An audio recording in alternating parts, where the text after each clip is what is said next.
ci nekk sa tur ak sa sant comme ni ñu koy defee saa su ne ñëw ci seen émission seen plateau tey nag ñu dalal fi ñaari jeunes yoo xamante ni ay jeunes yu dynamique la ci seen mouvement yi ñu nekk ki ci jiitu mi ngi tudd Mouhamadou Kara Aidara nekk Union Citoyen bokk ci coalition bu ñuy wax bunt bi représenté fi ki ñuy wax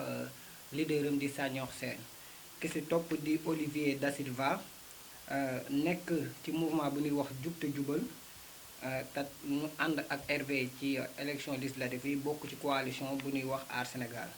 Olivier Da Silva da lay bàyyi nga nuyoo. asalaamaaleykum. bu baax. asalaamaaleykum monsieur le président monsieur Galaye Mbaye maa ngi lay nuyu di la sant ci invitation bi di nuyu sama naataango monsieur Mouhamadou Kara di nuyu waa Thiès ñëpp ñuy seetaan di nuyu itam waa Sénégal ñëpp ak waa diaspora bi ñu xam ne donc di rafetlu invitation encore une fois mu ne occasion bi nga xam ne may nañu ko pour ñu waxtaan vraiment ak suñuy soppe suñuy sympathisants ak militants yi ci li nga xamante ne échéance yi jëm muy élection législative yi di la remercier ba fii ci kanam jox waaw jërëjëf Olivier Da Silva ñu ngi fay jaaraat di nuyoo sa leader Théodore Ndione monsieur Mouhamadou Kara Aidara ñu ngi lay nuyu bàyyi la nga nuyoo ak téléspectateur Mokh TV. donc salaamaaleykum mbooloo mi ñëpp ñu ngi nuyu ñëpp di rafetlu invitation bi di la jaajëfal yow Galaye di nuyu suñu leader président M2S muy El Hadj Sanokh Sène di nuyu président El Hadj Ibrahima Lo di nekk Union Citoyenne Bunt Bi mooy def coalition ak ñoom di nuyu waa parti bi di nuyu waa Thiès di nuyu waa Sénégal di nuyu monde bi ñuy suivre encore une fois di ñaan suñu borom koor gi ñu génn lépp luñ si war nangul ñu ko ñi nga xamante ni commencé woon nañu ko ak ñun ñu te fekkee na ko jot ñu ko yeggale suñu borom jéggal leen seeni bàkkaar xaale leen si àddina yi gën a kawe ñi fi nekk tamit yàlla ñu bokk ci xaaj ba jëm di leen ñu nekk si prison yi ñu leen di ñaanal liberté ñu delluwaat seeni kër ñu si hôpitaux yi ñu leen di ñaanal wér ñi nga xamante ni nag ñu si biti di dox am wér gu yaram leen di ñaanal jub ak jubal rek dañ ñaanal tawfeex di ñaanal àdduna bi yëpp jàmm jërëjëf. Mouhamadou Kara ñu gisoon ni dem ngeen ci élection locale yi xam naa pour laal ci tuuti ban jàngat ngeen ci am après bi ngeen xamee ni def ngeen campagne bu mucc ayib laaj voix askan bi gis ni mujj leen a jàng ban jàngat ngeen ci def bu nu mënee wax ci kaw tuuti. damay wax alhamdulilah. ndaxte soo xoolee comme li Youssou Ndour doon waayal Mbaye Gueye Faye rek. nga daanu mel ni yaa daan. loolu ab cant la. ndax gis nañu que révélation fii boo koy wax ci politique doo tudd keneen ku dul El Hadj Sanokh Sène fii Thiès Ouest soo xoolee dafa battre le corps campagne dafa def loo xamante ni jéggi na doon campagne beneen méthode boo xamante ni moom la nit ñi doon doxalee mu doon def politique de développement donc ko def avant nekkoon ci social ci période campagne yi aussi mu ko doon def ba campagne yi mu jeexee ñu ngi koy continuer li ma ci gën a am comme jàngat mooy que ni nit ñi nga xamante ni après campagne daw nañu wut si mu nekk loo xam ne chiffre wala nombre de voix yi ñu am si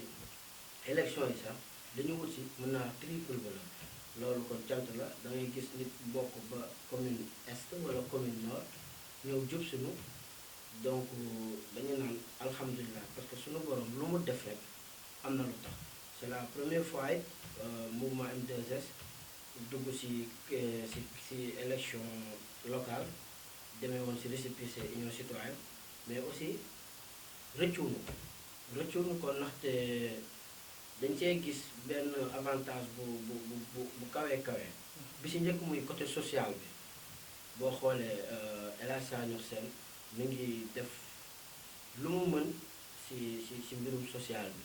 mais bi si topp aussi muy expérience parce que moom expérience am si liggéeyam moo ko permettre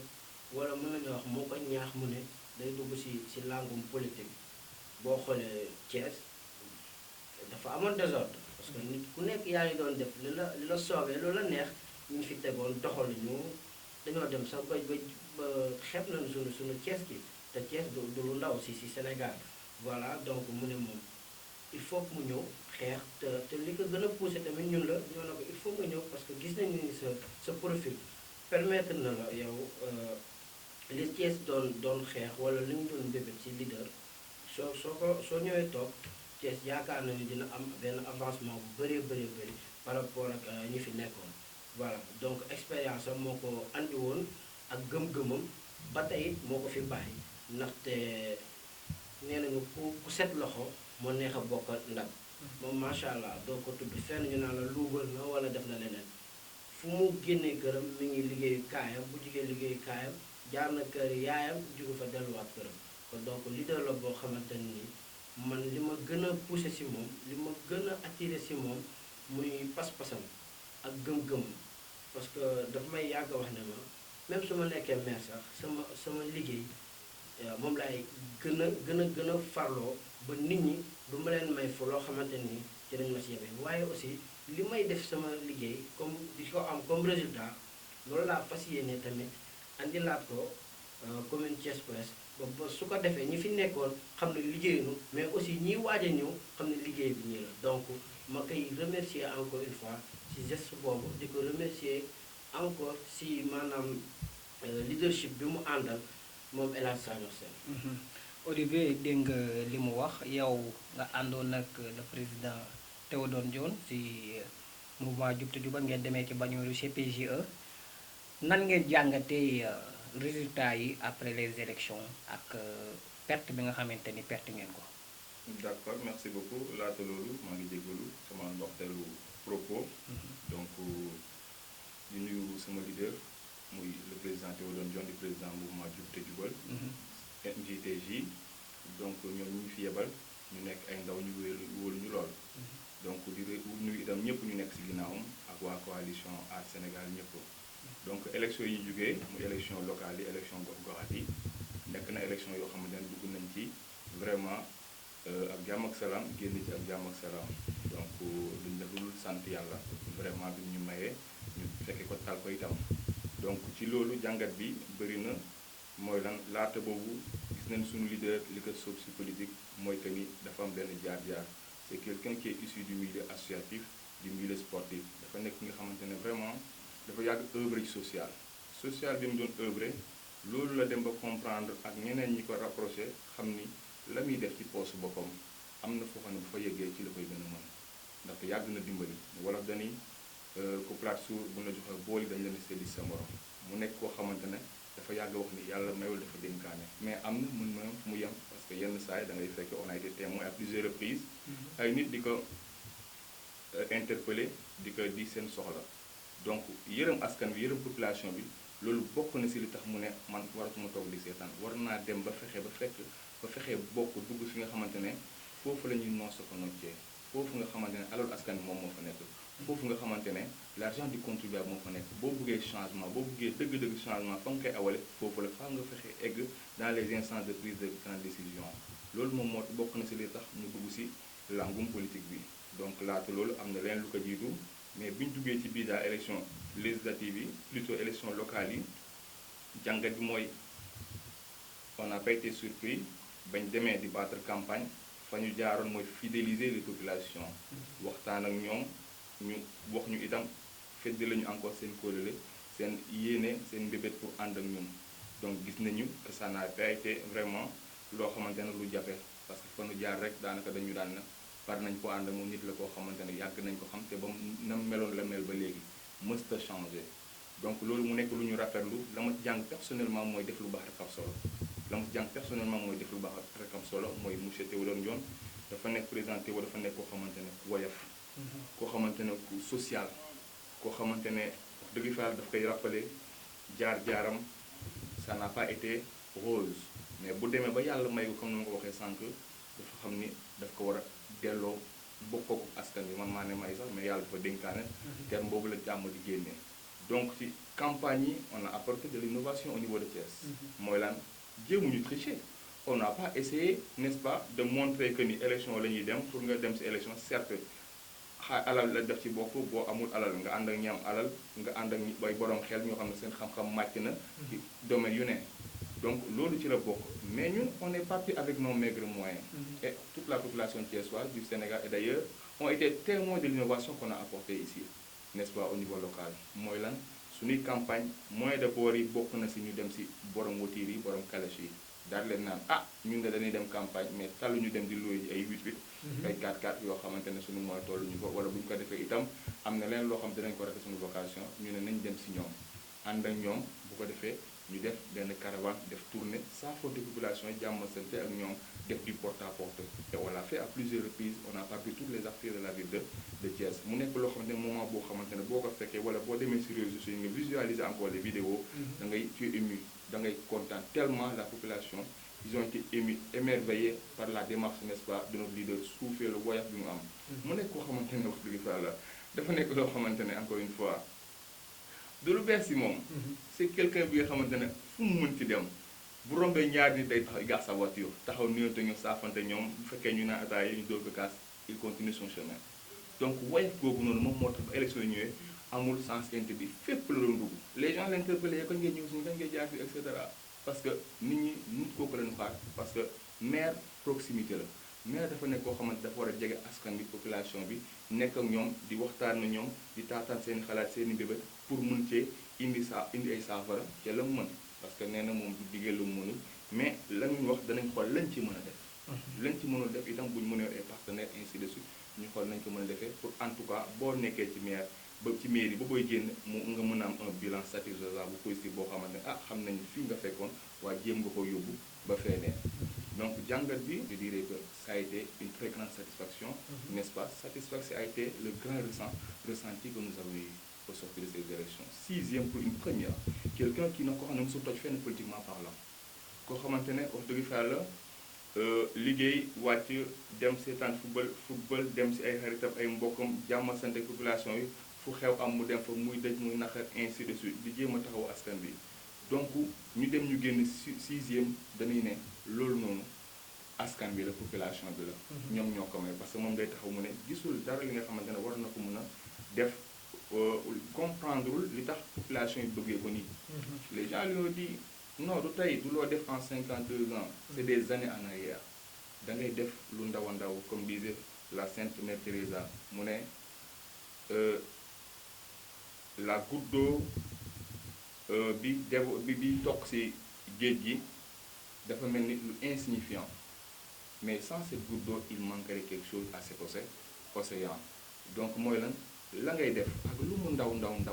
amaana yow da nga ko xeeb ma kam koy defaral lu bëri la lu rëy si moom donc loolu moom moo ñu may ba ñu am au sort de ces élections 1030 voix mu nekk loo xam ne du lu ndaw lu rëy la vraiment pour une première 6e on a dépassé ñu bëree bëri ñoo xam ñoo ñu jiitu ci langue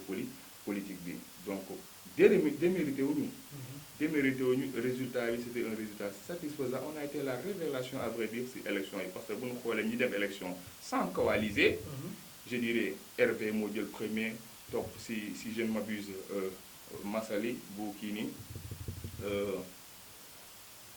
bu Pape Diop bokk gis-gis n'est-ce pas on est arrivé en 3e position bu dul loolu tous ceux qui nous ont devancés c'est de grandes coalitions qui ont gagné un peu partout dans le Sénégal à savoir Benno Bokk Yaakaar ay ànd Siggil Thiès ok Abdoulaye Dièye ak ñoom Yewwi Askan Wi donc sur ce donc dem nañu on n'a pas démérité on est sorti victorieux am nañ ci expérience ndaxte ñoom ànd ñëpp ay jeunes lañ ay ndaw la comme man ak yow donc mu wóoluñu vraiment là le parti est constitué le mouvement est constitué majoritairement de jeunes et jeunes yi dañ leen a war a jox seen sens parce que buñ bëggee am relève bu assuré dañ leen di wóolu dénk leen di leen surveiller de près n'est-ce pas te loolu am na ci élection yi donc jàngat boobu bëri na te ci tënk loolu laa mën a wax ci élection yi merci beaucoup. ok dafa am benn remarque boo xam ne dañ koo def monsieur Mohamed Kara ñu gis ni Senghor ak le président Théodore ñoo bokk benn quartier bu ñu dëkk daanaka seen kër yi ñoo dem bu ñu déggee ni nga waxee Senghor da doon dem ci maanaam bannière boo xamante ni bunt bi la bitam moo doon jéem a jàppale askanu Thiès Ouest ñu gis Théodore demee bannière CPGE ñoom ñaar yow bannière ba nga demee coalition ba nga demee du sa bannière moom coalition bi mu demee du bannière am te ñoom ñaari leader yi ñoo bokk benn quartier daanaka seen kër yi ñoo dend est-ce que tey jii li ngeen di wax intérêt réew mi moo leen ñor intérêt réew mi pourquoi bi leen intérêt réew mi ñoree boolewu leen seen doole ngeen dem te ngeen bokk benn quartier. bon d'abord damay fàttali tuuti monsieur Olivier. que Hervé tamit dafa am ku mu coalisé muy fii école Malick Kéré Habib Kane. Habib Kane Habib Kane moom maam est-ce que kii na noonu. bien sûr Habib Kane moo tax Hervé am ndam Malick Kéré. bien sûr. Ok yéen ma fàttali nga fàttali ma ñaata ngeen jël sur 14 non man pour man. am nañu rang bu baax. mooy ñaata. non am nañu rang bu baax. mënoo ñoo wax kii bi. non position rang du ma ko wax. en tout cas on n'est pas dernier. ni avant dernier. mais Olivier li mu souligné mooy demeewuñu ak coalition. benn nit la. boo xamante ni moom personnellement moo doon creuser ci ay fonds boppam. ak millions yu mu tuur yëpp loolu sama boppam. non moom il travaille. ku ci mel ni man par exemple. ma nekk ci ay mouvement. mouvement yi àndaat ak moom di ñëw. mais dañuy contribuer. moom waruñu koo seetaan mu gën ñoo bëgg Thiès. waruñu koo may mu gën ñoo bëgg Thiès. am na démarche yu bari yoo xam ne bu ko daan def. dañuy contribuer. ay tey jii dañuy gis pour ma leeral location de voiture yeeg yooyu non du ay location de voiture ay xaritam. ay sympathisants ay nit ñoo xamante ni da ay doomu Thiès gis li muy def ñooy ñëw bàyyi seen yitte àndaat ak moom ne ko dañuy ñëw andi moyen bi nga xamante ni ñun mën nañ la koo jàppale. ñu dañuy andi oto ñu di andi sonorisation yi loolu kóolute la. léegi est-ce que mën nga ñëw sama question. bi ma la posé pourquoi Sagnor ak Théo booloowuñu te bokk benn koñ dend ay kër bokk benn fief lan moo téye booloowuñu pourquoi loolu. xam nga saa ñox moom ba muy dëggal candidature am fekk na ni Théo jàpp naa ni Théo engagé parce que au dernier moment lañu ko tënk ne ko forcément que ni da nga war a ñëw boobu laajte na ñu ne ko Théo engagé wala parce que Théo mi ngi doon def ay kii. pourquoi moom ñëwul rangé wu ci Théo wala mu ñëw toog ak Théo waxtaan ak xam nga tey par exemple saa ñox soo xoolee xam dëgg doomu Mbour Mbour am na benn. kon Théo du doomu Mbour ne mu ko déggee. non du ma waxtu doomu Mbour parce que man j'ai pas eu à côtoyer Théo. man saa ñox laa xam. mais li ma xam ci ay seede. ma dégg ko ci waa Mbour ñu fay doon def ay proximité. foofu kenn lu rafet la mu seedeel kii di saa ñox. amoon na benn jamono Mbour manqué ndox. moo ko andi ay citerne teg ku bëgg a naan ku bëgg a sangu-sangu xam nga ndox lu mel ndox mënut a ñàkk si dund.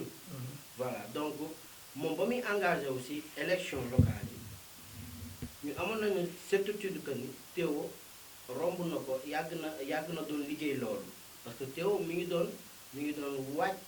élection locale yi donc moom tardivement la ne su seetaanee Mbour ak Sow bii dem du am lu ko neex parce que. waaw léegi loolu bi mu amee. loolu bi mu amee pourquoi ñëwul comme ni ñu koy waxee ci koo xamante ni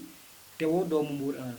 fa la papaam ak yaayam dëkk fa la bureau nekk fa la lépp nekk parce que ku gis résultat yi ci élection yi di ma Mbour 1 kenn du wax ni Théo du doomu Mbour 1 pourquoi moom bi mu gisee loolu ñëwul jël dooleem fekk si Théo mi nga xamante ni déjà mi ngi ci terrain parce que tey jii élection lu ñuy waaj la donc pourquoi moom ñëwul fekk si Théo nga xamante ni magam la ñu ànd booloo xeex maanaam parce que dañ ne xeex booloo mooy doole te jamono ji élection coalition moo koy gagné pourquoi boolewul ñëwul jël dooleem ak Théo ñu boole ko bu dee intérêt comme ni ngeen koy waxee ñoom it ñu koy waxee intérêt population bi moo leen ñor pourquoi boolewuñu leen seen doole ngeen damanoo. xam nga boo xoolee. comme ni nga ko waxee rek Théo magu saa ñox la. loolu c'est vrai kenn mënu koo jënd te cër boobu dama koy dëggal. ndax ci période campagne yi Théo def na geste bu rafet mu daal di wàcc si otoom ñëw ba suñu siège di nuyu si Saño waaye yàlla dafa defoon Saño boobu ñëwagul caravane baa ngi taxaw pour xaar ko mu ñëw ñu dem mais moom accès gul woon léegi ñu ne ko Saño accès gul mu ne ñu saafoonteeg ñëpp daal di dem muy geste bu rafet ñu nit ñu gis ni que Théo def na acte bu mel noonu ba ñuy defaat suñu caravane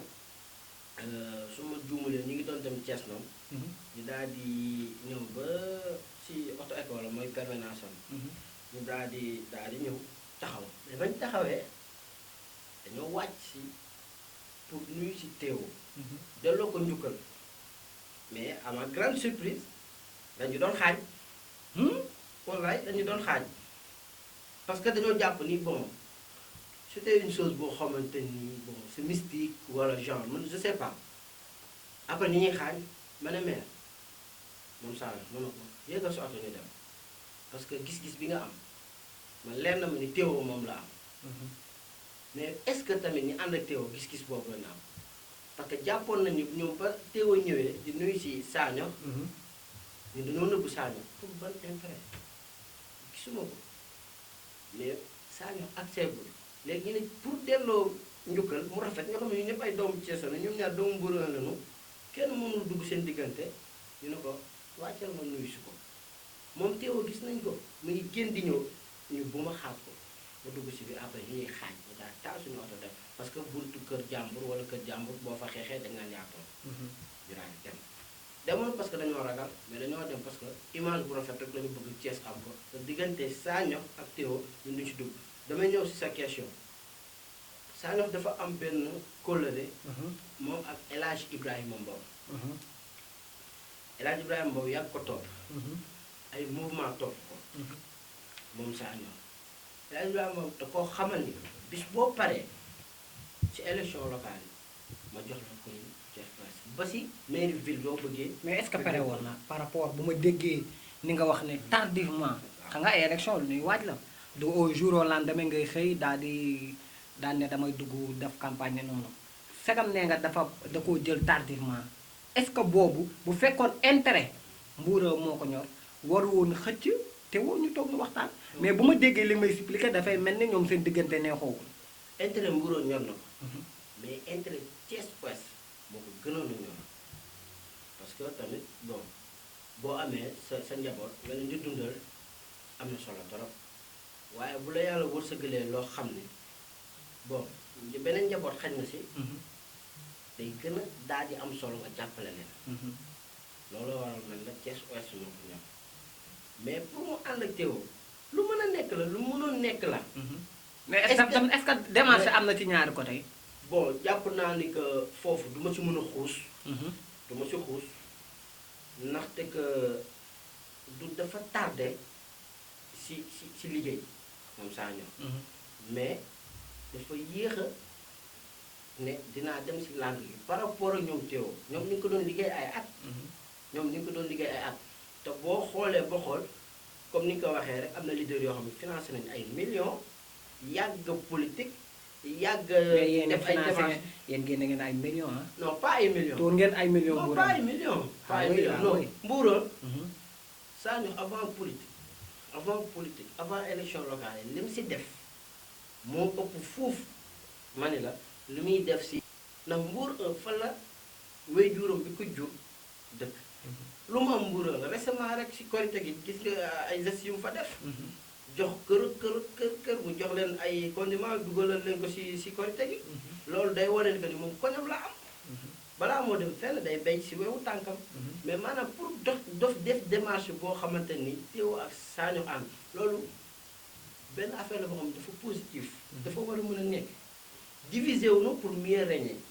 mais dafa fekk ni tey jii boo jàppee tànk bi galgal kii jàpp tànk bi galgal mais doo toog voilà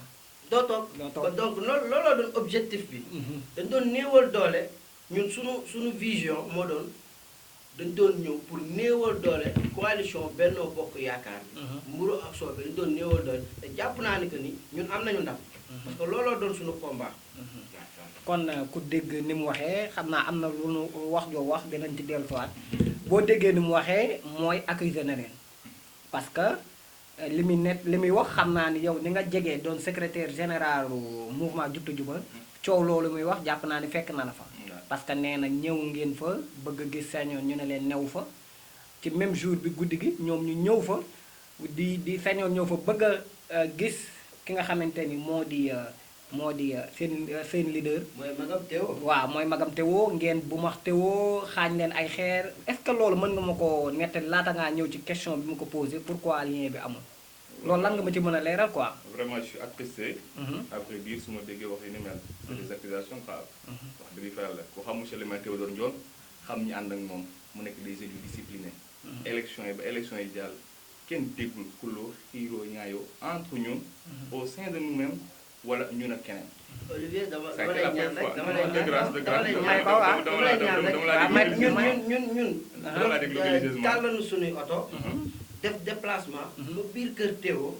c'était la première fois ma gis sax benn sœur bu ñuy wax Marie defe naa. am na sœur bu tudd Marie. ñu toog ci chambre am. waxtaan ak moom nuyonte ak moom saa ñox tamit di ko gën a fetale kóllëreem ñoom ñaar seen diggante en même temps di gën a rafetal diggante magam Théo.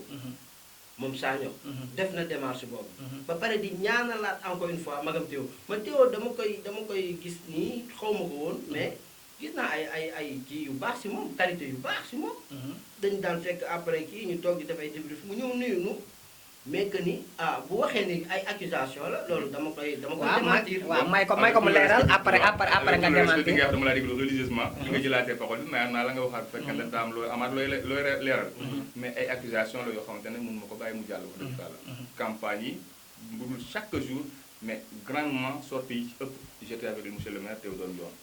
donc ci élection yi c'est vrai li muy wax def benn en partie jëf nañu. bu jaar booru parcelle romb permanence am ak nam ko yàgg defee ak fépp mu doon ku ko xam c'est quelqu'un qui xam ne dafa social dafa épouser suñu culture daal di épouser culture tubaab yi bitim réew donc dafa nekk koo xamante ne accolade daf ko tàmm nuyoo sàmmante jàmm sante bu demee stade tribune bi ñëpp a xam ne muy demee ñëpp ko gis a fait remarqué nekk koo xam day ñëw rek toog ni affaire yooyu isara su koy donc bu bokkee mbuuru ak ñox saa ñox seen mu yàlla def élection ñu battre campagne ba jaar ci buntu permanence am li gën a rafet mooy jàll nuyoo. jàmm sant ak moom. mais à notre grande surprise la mu yor c'est le contraire qui s'est produit. parce que bu ñu ñëwee ba si buntu ba. dañ ñoo bloqué. moom. attends dañ ñoo bloqué non may ko mu daane may ko bloqué si may ko voilà ok may Théo ba ñuy saafonte non ngir yàlla rek may ko maa Théo ba ñuy saafonte man ak Théo ba ñuy saafonte maa ngi taxaw si biir permanence may ko mu leeral après non li mu wax dafa grave voilà may ko yaa njëkk a accusé may ko mu riposté suñu président bi ñu ñëwee dafa wàcc pour saafonte ak yéen nuyonte yéen c'est vrai que balaa nga accéder si lii am na ñooy fekk si buntu bi mais est-ce que gis ngeen fa oto saa est-ce que gis ngeen fa oto saa am oto naa fa romb naa fa romb wax nga ko léegi am ngeen oto yu bëree bëri ñu leen jot a abal ci élection yi non pas abal la part des choses mënoo xam exactement ban mooy ci otoom d'accord mais suñu mission mooy lan ba ñuy battre campagne bu ñëw fekk suñu morom koo xam ne candidat la nekkuñu ay opposants ay adversaires mais ay opposants la pour benn diir ci élection yi ñu jëm d'accord donc warut am férocité donc li war mooy jàdd saamonte saafonte nuyonte ñaanalante n'est-ce pas ñaanal ko ndam li bu ko jigee yàlla bu ko bu dee njiglaayam yàlla na ko yàlla may ñun itam ok ba ñu ñëwee à notre plus grande surprise ba ñu ñëwee ña fa nekk seen mentor ils nous ont recalés. On n'a pas eu accès. On n'a pas eu accès. moom moo doon jéem a ak ni mu mel moom moo xam ne amul danger parce que ñun ci boppam amul danger après lañ ko wax ni gis nga yii boo ciy def élection boo ciy dem danaa la ko wax la réalité est que yow la ñu jéem a waxal on a vu ça ailleurs on a lu ça et on a vu ça on a été témoin n'est-ce pas il a été repoussé par certains d'entre vous c'est lañ que ñun ñoo ñëw jéem ko xëccaat ne ko kaa ñu dellu booy seet nit booy ñëw di nuyoo te di jàmm seen xam ne tànk ngay dox donc boo ñëwee mayu ñu la ni mel la ci gën la gën a rafet mooy nga dellu gannaaw balaa leen di si am ñu ne yow yaa ñëw ba ci buntu permanence am daal fay doxal li ni mel même ma ñëw de grâce mais taxawal boo xoolee Théo ba mu ñëw ma ñëw suñu trésorier mouvement muy El Hadj Diagne moo accueillir Théo maa nga fa woon Théo accolade ko ñu dugg si biir mu koy présenté maam Théo dugg ñu ci biir permanence dugg na ba si biir loolu lan nga ñu si mën a leeral. dañ ñoo tere dugg teewoo dugg. non ñun ñoo ñëw ay nitam ñun ñoo ñëw xëccaat ko nag kaa ñu dem. non teew bu dee. ñun ñoo fa nekk kaa ñu dem saa ñox doomu Mbuur doomu Cees. mais li ma dégg ngeen koy wax. li waral ànd bi amul y avait problème. non amul benn parce que commencé wul foofu sax voilà ñoom en premier la muy wax di rafetal wax ji ca jalbeen mooy que ne amaana si moom laa ko déggee en premier mu ne amaana élection dafay affaire mystique nga dajeeg sa adversaire ci mbedd bi da ngay téye sa loxo wala leneen ak leneen te mu bokku nuyoo mu jàllale wax na ko amaana ñun dañuy xa affaire bi bu ma ko génne kon jàpp naa ne ñoom seen mentalité ñoom ñoo toll foofu ñun monsieur le maire Théodore Ndione dafa am ñaan waju may ko waaw monsieur Kara may ko ma daane dafa am ñaan waju boo ko doon fii ba suba gëmul loolu ñun bañ ko doon xëcc c'était pas pour affaire u tem ñu jeter le mauvais sort wala leneen ak leneen mais luñ ko doon gi mooy image bi après non mais dégg nga nee na ñun bañ ko doon xëcc. waaw moom laa la fekkee amul ça parce que nee na xëcc bi dañ ko ne ñëwal parce que dañ doon bañ incidence am parce qu'on a vu comment les choses ont débuté incidence lañ doon bañ mu am fa te incidence bu amee si buntu kër jàmbur après yéen ñoom ñoo amoon incidence xel mu ñaaw boobu mais pas ñun parce que ñun ba mu ñëwee yàlla laay jël seede wallahi azim saa ñox nekkul woon si siège voilà loolu balaa moo ñëw loolu mën na ne waaye léegi est-ce que mën nga ko may mu développé après bu paree li mu souligné dafa am xoolal ti comprendre après bu paree mën nga ko tontu ci li mu wax voilà sans jeune mooy lan bañ ko ne kaay ñu dem bañ ko ne kaay ñu dem parce que da nga ñëw amaana nee nga nekk foon kooku noonu je n'en disconviens pas c'est le bénéfice du doute mooy lan d'accord mais fekk nañ fa ay nitam et ces nit là n'ont pas été accueillants même ma ñëw may ko ma daane d'accord la ñu gis nag moo tax ñu ne ko kaay ñu dem ce n'est plus la peine bañ ko jàppaate ne ko kaay ñu dem le directeur de campagne était là-bas le chef de protocole foofu ñooñu ñu ne ko kaay ñu dem bu ñu demee on a tourné continuer bu ñu continuer à chaque fois nit ñi mujjee ñu delluwaat suñu permanence monsieur le maire bu duggee taj day dugg si biir dem toog di noppalu d'accord à notre surprise comme ni fa caravane yi bëree bëri di roon am na ñenn ñu fa jaar saa fonteeg ñun ñoom bu ñu jàllee fee la ñu taxaw d'accord commencé yuuxu di kii suñu jeunes yi tamit yéen élection dafa laaj ambiance démonstration de force bu ñu rombee ñëw fekk ñu suñu mun permanence ñenn ñu ngi woon si biir ñenn ñaa ngi woon si biir ñu ne ah karawaaru diw mu ngi nee di romb karawaaru monsieur le maire Saño Sène mu ngi nee di romb ñoom ñu commencé zibilé di manifester ñu nit ñu commencé zibilé di yëngal d'accord animation ambiance d'accord ñu doon tëkku pas yéen non démonstration de force quand je dis démonstration de force c'est quoi politique mbooloo la may ko mu daane après propagande si la bokk d'accord mooy lan politique mbooloo la da ngay wane da ngaa parce que bu ñun duñ ñëw rek ñu tas ñun dañuy toog waxtaan saa yu ñu jógee élection dañuy dallu bu ñu amee benn pause bu ñuy def pause quelque chose ok bu ñu amee quelque chose bu ñuy distribuer entre ñu def ko si moment boobu noonu bu ko defee dañuy dindi coono boobu noonu si saa si benn jeune du yëg coono ba ñu ñibbee ci loolu ñu def débrief def le point sur ce qui a été fait fan lañ mujjul la fu ñu programmé woon dem fan lañ jot a yegg fan jotut a yegg si on a pu ratisser large ainsi de suite daal di programmer pour suba parce que ñun du ñu xëy di improviser loolu moo ñu fay téye bu ko defee moment bi ngeen ñu certes dellu dañ suñu permanence mais tasagunu moo waral mbooloo bi bëri bi continuer des foofu noonu d'accord c'est naturel bu ngeen jaaree ñun du ñu toog ne tundum mel ni ñoo xamante ne ok mais faaw ñu wane on avait le chanson en ce moment-là d'accord on avait le chanson on a le on avait le chanson bi nga xamante ne ambiance baa nga fa ambiance baa nga fa la sono était là-bas tout était là-bas d'accord may ko mu daaneel may ko est-ce que mën nga ñëw direct ci si li mu expliqué ne da ngeen leen doon xaañ et tout ça bu ñëwee mais du ko weddi bu ko weddi na ko xaañ bu muy wax amul gisuma ko j'étais là-bas xaañu ñu leen manque ñu leen de respect benn yoon bi ngeen ñëwee jeunes yi di zibilé di yuuxu ñoom ñi jéggi télé bi commencé ñëw gis nañu fa le temps monsieur le maire di ñëw dafay génn déjà kenn jéggiwul tali nit ñaa ngi woon si oto yi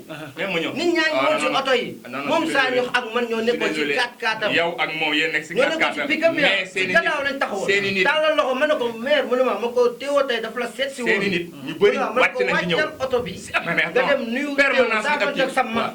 mu ne ma loolu lu rafet la parce parce que léegi moom parce balaa que- muy wàcc laata parce moom que- muy wàcc wala laata nga koy wàcc loo ay nitam wàcc nañu non benn nitam Ah, wàccu mais non. ñoom ñu ngi si oto bi Désolé. ñoom ñu ngi si Je suis oto bi désolé. yéen nitam yooyu Waaw. même nit saa ñox bu nu wàccee ok wàcc nañ d'accord yéen li gënoon na rafet mooy voilà ñoom même nangu nga ne nit saa wàcc ñox nañu non non nangu nga wàcc ne damaa ne loolu même même bu nu wàcc non damaa ne même suñu wàcc wàccoon nañu même non wàcc wàcc nañu déglu ma wax wàcc nañu déglul ma wax mais dafa am benn lu ma jàpp kese parce que ñun suñu couleur ñëpp a ko xàmmee woon suñu couleur ñëpp a ko xàmmee masuma laa ñun ñi nga woon bu ñu xamante raxee ni- danañ leen xàmmee et si des images ont été prises à cet instant mën nañ ko génne si on revoit les waaw visuels dafa mel ne waa vidéo yi dina am peut-être monsieur le maire boo ñëwee kër jàmbur mais ma ñëw encore une fois pour rappel yow tëboo tëb ne ko wàccal moom il vous respecte votre chef de protocole moom ak lu mu nekk leader ak cër bu ngeen ko mën di jox bu ñu fexee ba dressé mu am comment dire là ay membres organisation chef de protocole institution dafa war a suivre ses instructions à la lettre. xam nga kan moo doon chef de protocole baal moo ñëw baal moo ñëw taxal ma baal moo ko ñëw chef de protocole ñun itam naka noonu on a chef de protocole man la on a chef de protocole man maa protocole am ok Voilà, merci. fi ngay aw fi ngay dem merci voilà, yow yaa koy wax li ma koy wax bu ko defee ñun itam may ko mu daaneel may ko mu daaneel on a un chef de protocole may ko mu daaneel on a un chef de protocole ñun lu ñu def élection yi lépp tout a été archivé ci campagne yëpp suñu demee suñu ñëwee dañuy bind lépp ñu teg la ma la wax ni bu ñëwee débrief bu ñuy def lu ñu jot a def lañ jotul def programmation lu ñu xëy di improviser lépp dañ koy tënk ci bis bi. am naa ko xam nga image yooyu am naa ko image yooyu am nga ko bi nga leen di xaajale image yooyu am naa ko non non pour avoir la certitude que ay nitam wàcc ñu. nee na wàcc ñu boobu xam nga ne am naa ko image bi ñuy sànni xeer andil bokk image bi am nga ko bi ñuy sànni xeer image boobu dinaa la ko envoyé Bu ñu sànni envoyé ma ko ma dugal ko incha image allah boobu yow voilà may ko mu continuer ba may ñuy ko mu sànni continuer xeer yi ak ay jet d'eau nga wax wala xeer kase. dégg nga ba ñuy sànni xeer yi la mais moom la. attention ba muy non. sànni mais xam nga Je veux les images Non, non, pour voilà. une seule Faut chose, que pour nous ceux qui nous suivent, n'est-ce pas, les Thiessois, les Sénégalais, ok, c'est des intellectuels, mais on va nous influencer. ah bien sûr D'accord Ouais. Nous nous influencer, ok, de par des accusations ainsi, si grandes, n'est-ce pas, si graves aussi, bon amee ay preuves ci loolu noonu ma ne la. non preuve yi dina ma ko jox j'en suis sûr sànni nañu xeer. ni sànni nañ ay butéelu ndox. wala leneen wala si on a été injurié hué. wala bu fekkante ne yéen wàcculoo leen sur le terrain ñëw si ñun yéen que vous êtes resté dans vos véhicules loolu noonu je le démentis. maintenant jusqu'à preuve du contraire jéggeegul tali bi waaw jéggeegul mais seeni nit oto bi ba muy wàcc si oto bi nit ñaa ngi si caravane bi boo xoolee sonorisation bi daf ñoo jiitu ñu bëggoon wax sonorisation bi mu reculer saa ñëw ñëw ba si côté sonorisation bi jël micro bi nuyu magam saafonteeg magam ñaanal magam soogaa dem. mais yéen da ngeen a ñëw taxaw rek ñoom ñu commencé xaaj. dañoo ñëw taxaw man sama jëmmi bopp personnellement. maa wàcc pour jubali si permanence bi. maag El Hadj Diagne. ba ñu wàccee di jubali ñu daal ñu def nii. loolay wane ni baare nañ ñu. am na benn waaju am na image li nga wax benn kii bu punkal mi ngi seen staff la bokk ah mais jeune la nag du mag. moo njëkk a kan lay wax moo njëkk a baare. ponkal moom kan la. su ma nee tur bi sax man dama koy xam. jour boobu laa jàpp turam benn punkal Lazare. Lazare voilà. Lazare. moo nu njëkk a baare. ba ñu baare après nga gis ñu naan wuu jël suuf si yëngal. Astafurlah. commencé xaaj ma daal di daw reculer yéeg si kàngaam. mais pourquoi incident yooyu ça c'est inhumain ça c'est des hostilités yoo xam ne. mais loolu yow yaa ngi wax loo xamante ne. sanso bi ngeen àndal si kii. sanso là voilà c'est ça. regarde comme je transpire. mais c'est ça regarde comme je transpire. il faut assumer. naturellement bon teyoo leen ko da nga doon aar seen leader mais d'une manière boo xamante ni dafa xawoon. naturellement léegi là xoolal regarde comme tu transpires regarde comme je transpire. Olivier c'est pas parce que ok la fii nii dafa tàng wala leneen ak leneen. da ngaa wér quoi mais dafa am noo xam effectivement. da ngaa wér macha allah yal na la suñu borom yokk wér. effectivement Yal na la su ma la ne nee naa la on venait fraîchement de rejoindre notre permanence de rentrer ñun boo fa fekkee mbooloo mi mooy dañu doog a yegsi te bu ñu ñëwee dañuy toog échanger. xam nga ne jour boobu ba deret tuuruwul c'est grâce à ñun. merci ma ñëw même xam nga tamit c'est grâce à ñun ma ñëw. mais nag toppul si comment dire si li ñu doon woo. may ma ñëw. maanaam si xeex wala fukk bi ñu doon woo ñun dañ ko teel a parce que ñun suñu leader macha allah ma koy souligner waat. yàlla da ko defal loo xamante ni li ñu wax fii yàlla da ko defal loo xamante ni mooy lan dafa dal moom dafa dal macha allah dafa jàng alxuraan dafa xam li si tool xam li si àq dafa xam li si àq am na un jour ñuy def meeting à Mbour 2 ba mu ñëwee di xool sur le terrain ne ma fii ak jàkk ji ñaata kii la ma ko soriwul de mu ne ma nañ jëlaat bâche bi yëpp ñu jóge côté bi dégagé dem beneen côté ma ne ko effectivement mu ne ma tey fii daa bu même à Mbour aussi mu ne nañu sori hôpital bi yooyu ku koy wootee civilisation boobu ku ko am doo dugg si ay histoire te loolu mais ay nitam comme ni ngay expliqué da nga seede nekk si moom ay nitam may ay nitam yàlla defal na leen yàlla defal na leen ay nitam fu saa ñox tegul tànkam duñ fa wàcc teg seen tànk ay nitam liy nekk si saaño mooy dégager waat si ay nit. kon ay nitu teewoo moom. bon yor ni di koy teewoo depuis voilà. may naa la nga déglu. voilà may ko la nga wax. voilà may moom moo ko itam. de grâce maa la ko ñaan. ok parce que mënuma bàyyi yenn parce que lii nii mënuma bàyyi yenn lii nii mënuñu ko bàyyi parce que c'est grave. bu fekkente ne sa leader am na valeur yooyu am na qualité yooyu lu ñuy naw la lu ñuy sant la dañuy jàpp ne mën nañ am ay yaakaar ci ay politiciens yoo xamante ne bu leen dénkee ëllëg yenn ndomba tànk yi mën nañu yóbbu réew mi wala suñu Thiès bi feneen. lu ñuy naw la. monsieur le maire Théodore Ndiaye itam d'accord. judd na fa mu war a judde yar nañ ko fa mu war a jare jàngal nañ ko il a servi le Sénégal il a servi les couleurs d'accord en faisant 2 ans dans l'armée 9 ans 10 ans dans la police 12 ans d'immigration 12 ans d'immigration il a épousé une autre culture encore une fois. Il a été à Rome. Il a été à Rome. Il a été à Rome. Même mon immigration, il a été à Rome. Rome comme là, quand moi je au Sénégal, moi je au Sénégal. Mais qu'on a dans la ville sainte. Voilà. Olivier.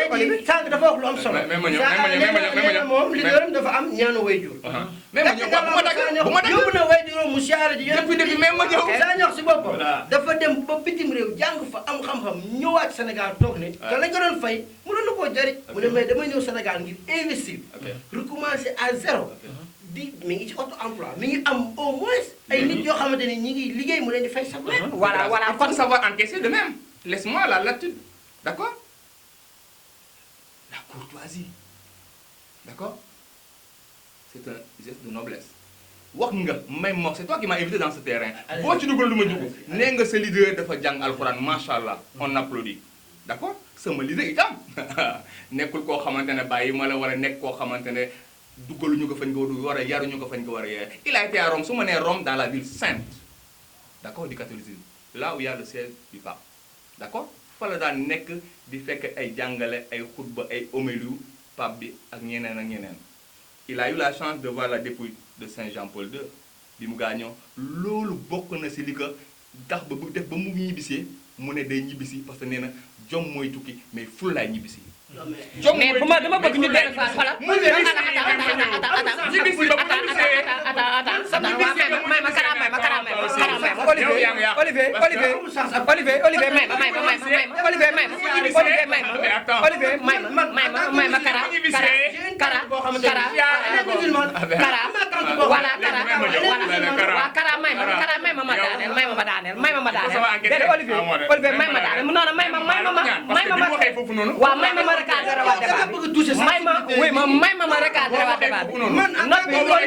Olivier bëgguma arrêté émission bi bëgguma arrêté émission bi Sénégalais duñ ci kii bëgguma arrêté émission bi may leen ma recadré waat débat bi ñëwuñu fii pour wax affaire de religion wala affaire de donc li ma bëgg Olivier woy ma kara Olivier bu fekkee mënu leen a déglu ma arrêté débat bi bu fekkee mënu leen a déglu ma arrêté débat bi il a les mains immaculées nit ku jullite la Olivier dem na dans la ville ñibbisi na Olivier yóbbu na yaayam Rome Olivier comme nu ko doom amee yéene si way Olivier s'il te plaît yóbbu na yaayam à Rome Olivier s'il te plaît yóbbu na yaayam à Rome Olivier bi mu ñibbisi il a investi Olivier il a ouvert son entreprise Olivier s'il te plaît bëgguma arrêter émission bi Olivier s'il te plaît xeeb nga ko ba ni nga ko waxee c'est comme si da nga mi Olivier mu def s'il te plaît ñu coupé tuuti ñëwaat mën nañ coupé tuuti ñëwaat voilà waa dellusiwaat nañ ci débat bi di jégalu téléspectateur ci ñaari peut-être ay jeunes xam nga rek bu seen yaram tàngee faaw débat bi xaw a désordre kii xaw a génn tuuti mais ñu ngi jégaluwaat dellusiwaat nañ si seen émission comme ni ñu koy defee seen plateau tey ñu dalal ku naan Mouhamadou Kara Aidara nekk union citoyen bunt bi bu Sagnor Sène ak Olivier Da Silva nekk jub te jubal bu Théodore Ndione waa bokk ci mouvement bi ñuy wax RV di Thierno Alassane Sall bokk ci coalition parti Thierno Alassane Sall RV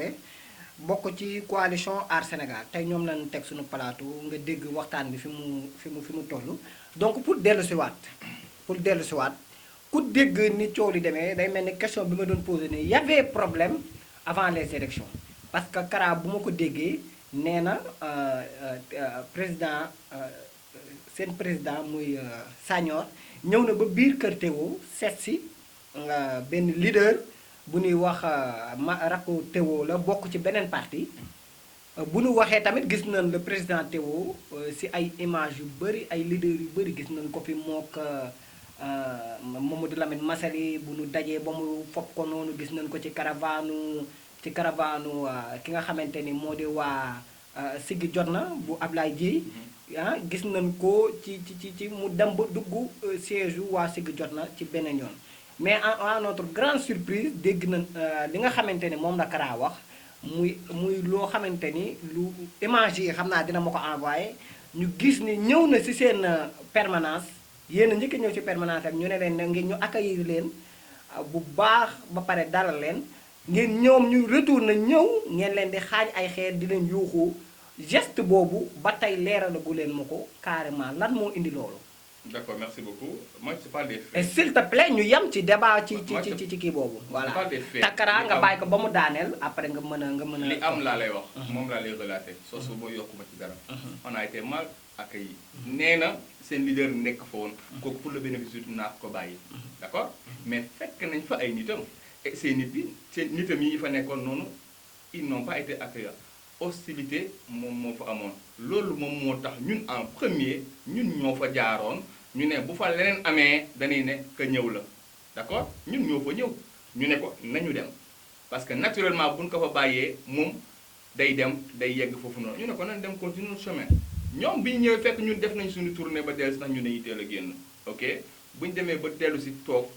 fekk fa suñuy jeunes nekk fa suñuy mbooloo bi nekk fa toujours ñëpp gis nga ñenn ñaa ngi woon si biir ñenn ñaa ngi woon si biti ñenn ñaa ngi woon si ginnaaw ainsi de suite ñoom bu ñu ñëwee ak seen caravane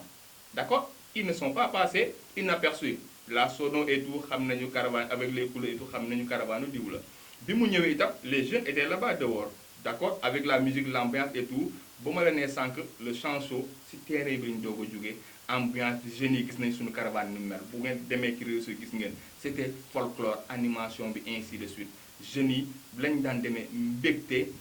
la première fois ñu dem ci caravane wala dem ci politique ndaxte ka ñuy àndal dafa am valeur ka ñuy àndal wooteel pour may xaalis wooteel pour leneen leen social dindi li fi nekk jub te jubal kooku loolu lay woote jeunes yi bëri wuy si ko mais jeunes yooyu naturellement bu ñu ñëwee du ñu toog def nii d'accord bu ñu leen noppiloo woon sax jeunes yooyu dinañ manifester seen cri de joie ok parce que dañuy dem ba question fu ne mais jeunes yi benn yoon wonewuñu n'est-ce pas comment dire signe de fatigue wala leneen jom la ñuy demee à un moment donné donc ñoom bu ñu ñëwee naturellement élection lañu jëm am na bureau am na organisation bépp association ñëpp ay nit ñuy daje dem organisation ku ci nekk am ndomb temps ñu ko dégg donc bu ñu bëggee lépp jaar yoon day am respect dañuy respect kenn du jéggi ndax posture am d'accord daal di jéggi keneen ka war a def lii pour def lu ko neex non moom it il est respectueux suñu directeur de campagne ab jeune la chef de protocole ba ainsi de suite comme le secrétaire que je suis ok donc cër googu delloo nañu ko bu ñëwee ci biir toog di dallu ok ñuy waxtaan ci yenn yi bu ngeen ñëwee naturellement la ngeen a war a ñëw yëglu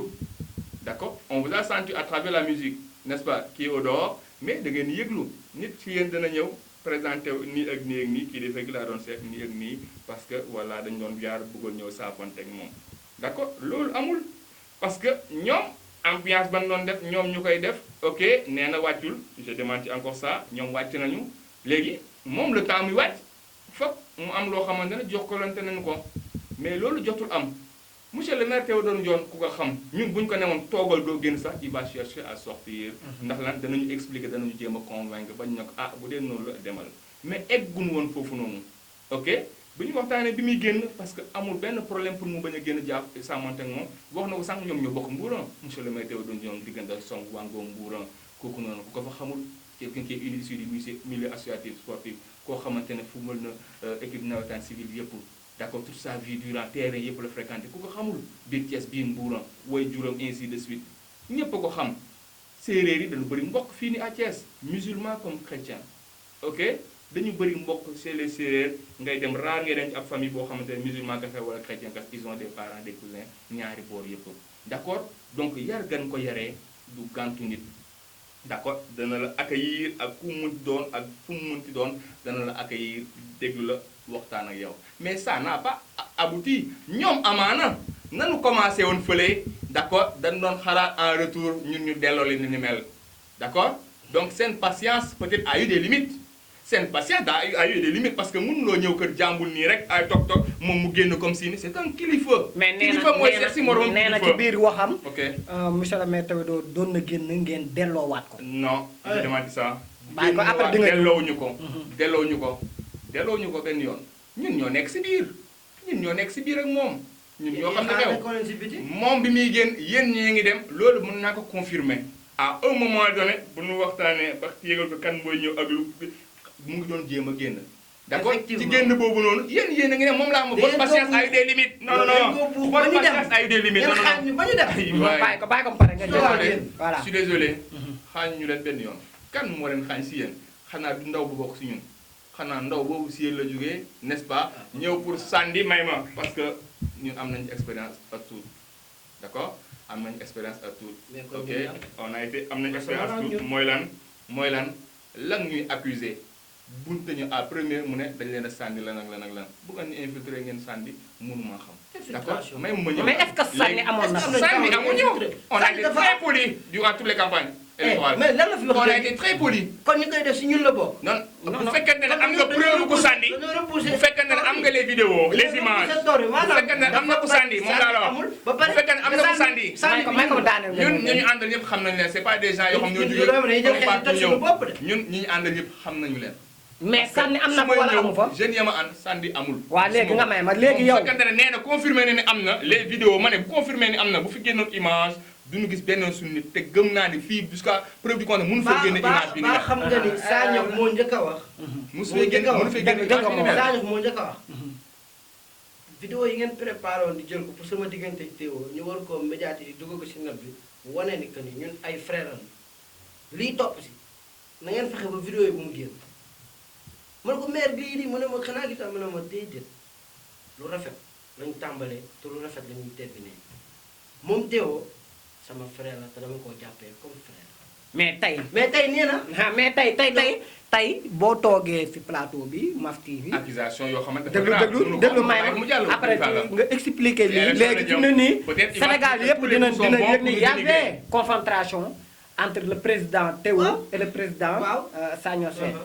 muy confrontation boo xamante ni surpris na si ñun en tant que média. yow te yëguñu ko woon bëgg nañ xam parce que tey jii doute bi ñëpp doon wax mooy pourquoi Sagnokh ak Théo bokk benn Mbour 1 benn ay kër daanaka mënuñoo ànd kon. est-ce que y avait problème. ñu bëri loolu la doon parce que peut-être looloo taxoon ñu indi lii bi. voilà may ko man maa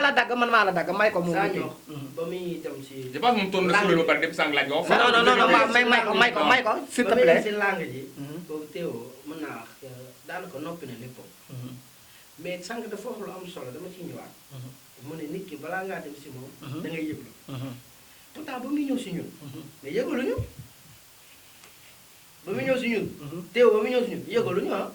Théo dafa jékki-jékki xam si lan la yëgoon si wëtiir wàcc wëtiir bi ma rafetlu ko. c'était la première fois ma gis Théo nii ma gis ko ma ne Tons mooy sunu trésorier ma ne ko kii gàll la mu ne ma kii mooy Théo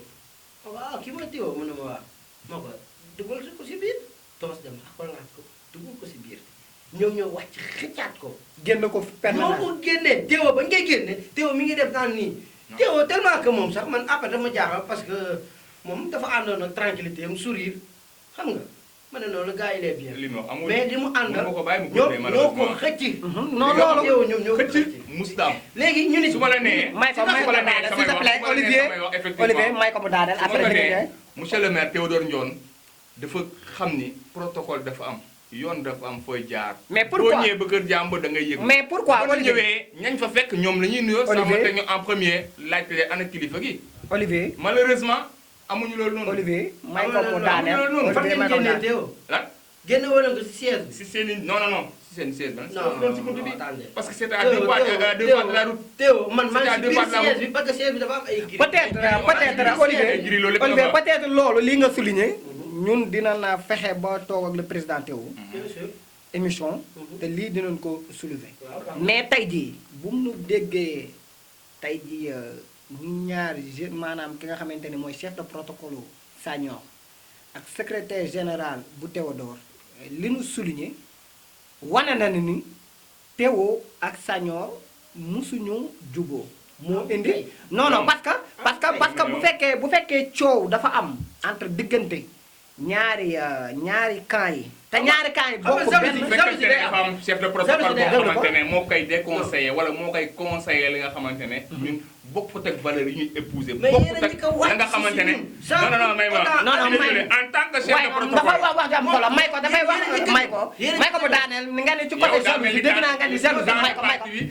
temps de parole bi ça c'est imparti voilà may ko di nga ñëwaat carrément chef de ba léegi moom Olivier est-ce que contacté na ma Olivier wax ma ne que Olivier Théo day seet si Olivier rakam Sagnon mukk si Olivier defu ko kon deful liggéeyam ma ñëw kon Olivier yéen a yéen a Olivier def toor Olivier ñun dañ doon rafetal ma ñëw léegi jalousie doon def sonore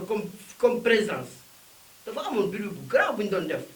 léegi nag jalousie am na jalousie bi may ko mu daaneel s'il te plaît après da nga am sa temps su ma nee bruit war nga mën a kon xam noté bruit. voilà su ma nee bruit présence maanaam bu ñu ñëwee dañuy dégager amour ak sincérité. maanaam bu ñu ko déggee da ngeen doon déranger daal bi dañ doon déranger dem na ba sax ay topp tànk am si topp tànk topp tànk waa Théo yi waa Théo yi waa Massaly di leen topp kenn Alassane Sall sax kenn Sall dem na ba ñun lay waxtaanee si ay campagne am naan buntu bi bële bi moytu leen ko li ak li di wax kon donc day wane ni Sagnon am na benn impact bu mu doon def si ñoom da leen a bett leen surprendre maanaam affaire bu garaaw la boo xamante ni ñoom mënuñu ko woon sax comprendre. kii may ko mu daaneel s'il te plaît may ko mu daaneel non non may ko mu daaneel may ko mu daaneel Olivier may ko mu daaneel après s'il te plaît mais li ma wax Olivier li ma wax dafa Olivier am Olivier s'il te plaît may ko ba mu daaneel mais li après ngeen doon def jalousie la waaw ok waaw li ngeen doon def jalousie ok mën nga teg micro bi tegal waaw tegal ba mu pare voilà ok yéen ñëw ngeen seet suñu ñëw ngeen seet suñu sans tàggu moom mu ne nit boo koy seet si da nga koy tàggu non non parenthèse boobu moom pare naa ci li ma ci soxla peut-être après dinaa ko am ci leader yi mais jalousie bi nga wax waaw ci Théo topp bi nga doon wax mi ngi leen doon topp bi nga doon wax Massaly mi ngi doon topp maanaam bu nee élément Théo tey jii bu ma nee Kara mais Kara c'est Sagnon tey jii bu ma nee Olivier c'est Théo kon tey jii ñoom buñ leen toppee ba tey seen leader yi leen ko sant bu ñu toppee voilà parce que ñoom ñëw di leen topp nii kese non day am parce que da nga ne Thierno Alassane Sall topp na leen bien sûr président Théo topp na leen Mamadou Lamine Massaly topp na leen lan lañ leen doon toppee ñun suñu campagne ba mu jeex du début à la fin mosu ñoo cité turu Théo turu Massaly turu Thierno Alassane Sall wala seeni parti mais ñoom seeni campagne parce que ñun ku ci mel ni man su ma toogee damay xoolaat campagne bi xoolaat yëpp si internet bi si yenn télé yi mais damay gis di dégg seeni kàddu est-ce que mën nga revenir ci benn campagne bu Théo daf tudd le président wala seen mouvement am lu mu ci wax est-ce que mën nga ñoo leeral tuuti Théo on en a besoin toog na personnellement ne booy boobu nañ ko moytu parce que force bi xamuñu fu mu jógee force booy bi xamuñu fu mu jógee maanaam moytu voilà moytu bi leeralal ma dama bëgg mu leer mais maanaam dafa bëgg a wax population bi kii bu leen ko voté parce que kon y avait problème entre Théo et Sagnon su Sagnon la jógee parce que Sagnon mosut a si mais y avait problème déplacé wu na seeti magam ma koy gën a leeralal fekk ko fa ñu woo ko téléphone mu ne dafa génn moom Théo Sagnon dem na benn jour di def proximité à Sofraco da doon jaale sax après ñu am keneen ku ñu doon xool si gannaaw kër gi ñu doon jaale Théo di génn këram Sadio mën naa la wax boo waxal action bi lu mu dem mi ngi yoroon benn genre col bu mel ni muy ni ma naan nii tourné ne ma grand bi daw jubali si Théo nuyoon teg moom boobu Théo mi ngi taxaw di waajal dugg si oto nuyoon teg moom pour wala ni que man awma benn lu may inventé wala dara fi ma taxaw laa taxaw jotuma la àgg ñun ñaan ñu waxtaan ay lu tolloog ay 1 minute yooyu rek ñaanalante dem mais saa ñoo mosu cité Théo mosu ñoo toog sax bu mu wax ñu lu ñaaw si Théo. mais contraire bi Théo koy. non dañoo toog dégg mu ne booy boobu am na benn booy boo xamante ne nii mi ngi def démonstration boo xamante ni de force la ah mais moytu leen ko parce que kenn xamul force am fan la jugee. Théo moo wax loolu. Théo moo ko wax. dafa cité turu Sadio. non tuddul turu Sadio. mais y avait des boy beaucoup bëri woon. ay boy moo si gënoon nekk xale ah. leader yi moo si gënoon nekk xale. ma s'il te plaît li mu wax nii da ngeen leen doon topp. bu ne dégg mi li mu wax da ngeen leen doon topp. le président Théo. wax na ni nanu moytu booy boobu. ñii dañoo bëgg buzz. lan nga cee wax parce que sànq laaj nga ko à maintes topp nga ko. affaire bi ñaata ngeen jël ci élection yi nangu lox ñaata la ñu jël na ko wax. les chiffres. si 14 la ñu woon 14 listes la woon nous on est sorti 6e. d' accord et on a été la révélation moom nee na sànq révélation la 6e ak ko ji nekk sa gannaaw révélation nee na ñun jëluñu ndaare en tout cas jëluñu topp ñu si ko mujjee budul boobu ban la. ba léegi wax ko mais loolu amul sens kii dafa bëgg buzz. affaire bi mooy kii dafa bëgg buzz yow mii dañuy wax xamal la. fa ay conseil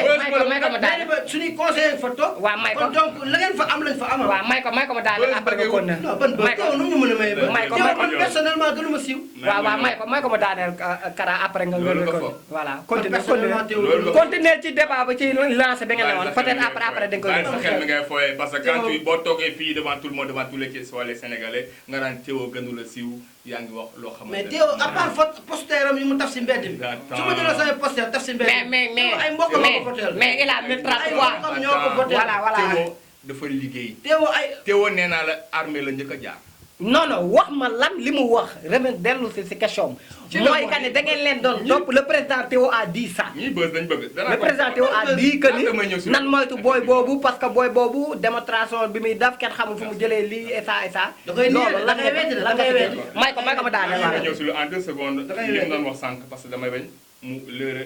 jéem a jaxase xelu nit ñi la ma wax sànq. groupement boo gis association boo am dafa am organisation. d'accord booy dem fenn nga yëglu.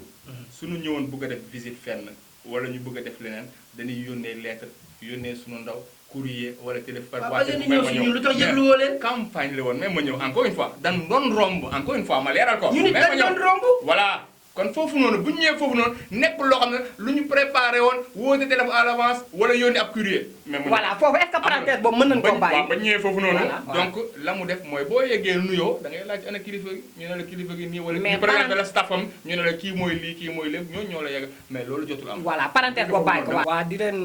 wax ni émission bi xaw na tàng tuuti dañuy tàggatoo première partie bi daal di waajal deuxième partie bi parce que dugguñu ci li nga xamante ni moo di législatif yi parce que li feeñ ci local yi moo doonoon loo xamante ni mënuñu ko woon ñàkk bañ a leeral donc xam naa dañ leen di bàyyi ñu tàggatoo ñu waajal deuxième partie bi après dinañ ñëwaat ci deuxième partie bi dañuy bàyyi ñu tàggatoo ñu jox ki nga xamante ni moo di Mouhamed Kara parce que faaw ngeen ñëwaat fii